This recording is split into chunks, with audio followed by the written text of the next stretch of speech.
Welcome to Crunching the Numbers. I'm Anthony K. That was Deep by Xavier Top Floor. Check him out on Spotify. Listen, this week on Crunching the Numbers, we're going to give you some NBA stats that you should believe, some that you shouldn't believe.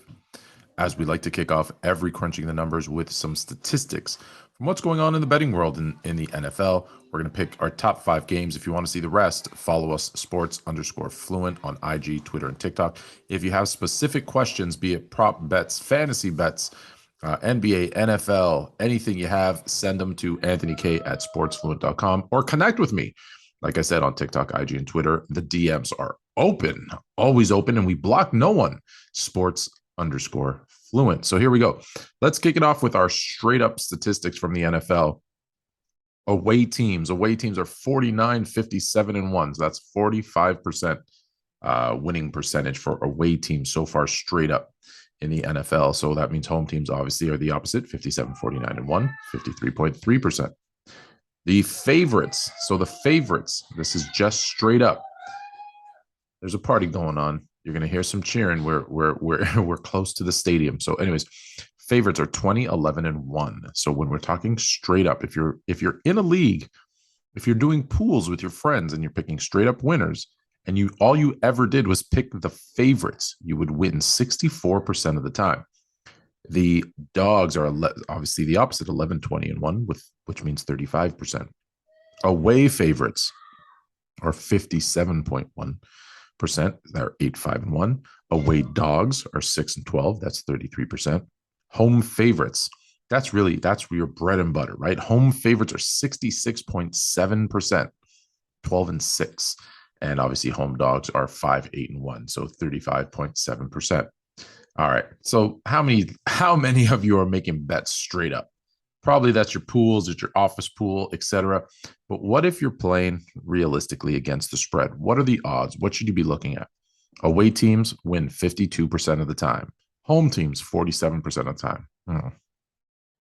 That doesn't really help, does it? Favorites 42%. So if I bet every dog, I'd be a 57%, 60, 44, and 3. That's getting a little bit better. Away favorites win 44% of the time, which means they lose. The opposite. Away dogs.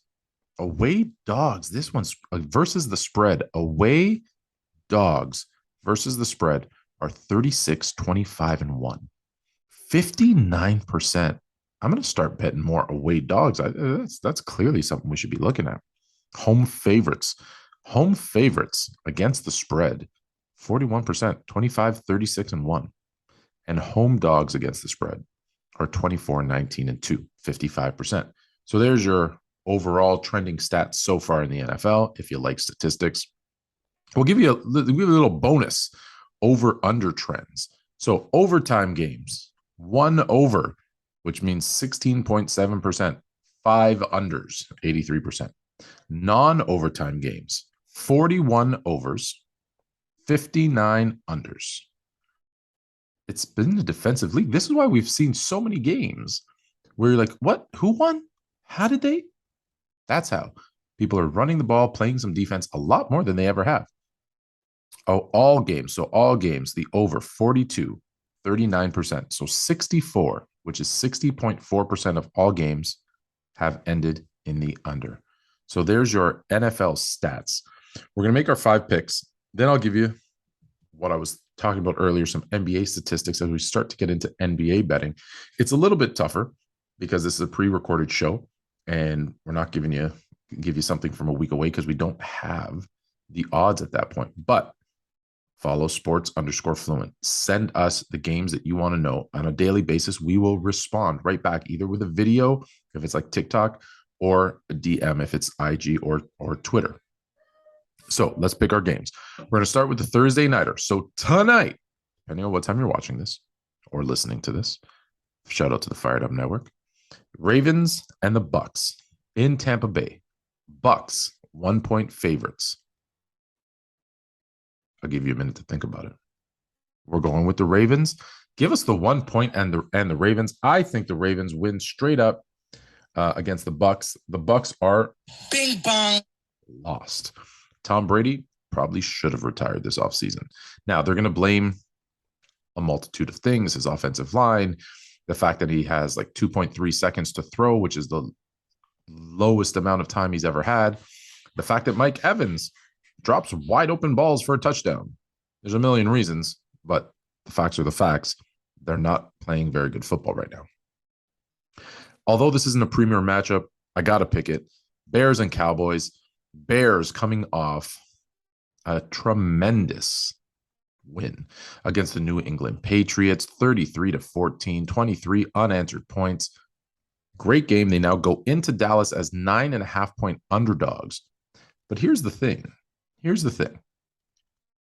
Dallas has discovered, and hopefully they're going to stick to it, what works in terms of what gets them wins. And they had to play this way because they had Cooper Rush playing the quarterback position, and they realized we have a great defense. Let's use that with our running game to get a win. They did the same thing in week one of having Dak Prescott back. So the first week with it last week. And I think you're going to see the same game plan this week against the Bears. So what does that mean? That means Dallas is going to play a slower paced running game, and it's going to be close. So the 9.5 points, I'm taking the Bears on the 9.5 points. I still think Cowboys win by a touchdown. I just don't think it's by 10. Raiders and the Saints. Las Vegas, coming off their bye, goes into New Orleans. They're favorited. The Raiders are by 1.5 points. The Saints give up a lot of points. I think you're going to see Devontae Adams and Derek Carr and Josh Jacobs to continue to roll. And the Raiders with a big win over the New Orleans Saints. Jameis Winston looks like he might be back. So look for this to be a very high scoring, one of the few games that's going to go over. The Green Bay Packers head into Buffalo. The Packers have never looked worse. The Bills have never looked better. The Bills are 11.5-point favorites, and I think they cover. I never pick teams to cover when it's double digits, but I'm going to break my rule this week and go with the Buffalo Bills. Cincinnati are 3.5-point favorites in Cleveland. I'm surprised that it's only 3.5 points, so I'm going to go with the Bengals. The way that they're playing right now is off the charts good. Jamar Chase and Joe Burrow have seemed to found their rhythm again. Tyler Boyd had a big week last week. Look for the Bengals to blow the Browns out.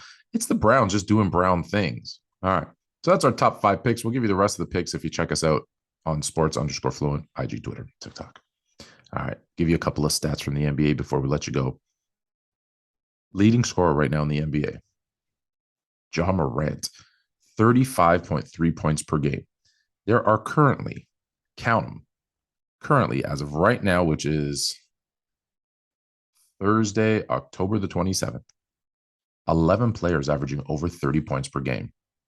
Take a good snapshot of this. You're not going to see this in a month from now. So who are some of the players that are over? Ja Morant, Luka Doncic, Donovan Mitchell, Damian Lillard, Devin Booker, Giannis, Jason Tatum, Kevin Durant, De'Aaron Fox, Shea, SGA, and Steph Curry.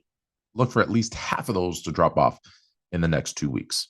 Our leader in turnovers, also De'Aaron Fox, 4.7 per game, and Donovan Mitchell.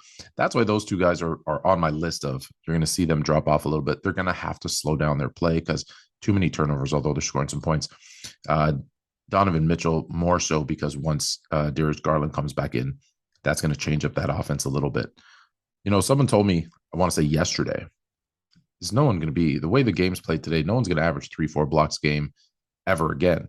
And yet, here's Brook Lopez at 3.5, Ivan Zubchek at 3.3, just doing just that, almost 3 to 4 blocks per game. DeJounte Murray with 3.3 steals per game, followed very closely by very underrated point guard Fred VanVleet from your Toronto Raptors. All right, who's leading us in assists this season? Who else would lead us in assists but Trae Young with 11.7 per game? I haven't seen assist numbers like that since one Magic Irving Johnson. 10.3 for Chris Paul, who forgot how to shoot, but still knows how to pass, in second place. Our leading rebounder at 15.3 per game is Rudy Gobert. And the last one I'll give you, because this is just insane. Some of these three-point shooting numbers. Kelly Olynyk, who's attempting 3.5 three-pointers per game. 3.5. That used to be high. I know that's low now, but 3.5 attempts per game is shooting 78.6% from beyond the arc. That's insane. Let's look at some guys who are shooting higher. John Morant is shooting 5 per game, 60% from the field. Spencer Dinwiddie, 6 per game, 55.6% from beyond the arc. And Bojan Bogdanovic, 7.3 per game, 51.7, so 52% from beyond the arc. It has been insane shooting from the NBA. That's it for crunching the numbers here on the Fired Up Network. Sports_Fluent is the follow, TikTok, Twitter, and IG. Now you're more fluent.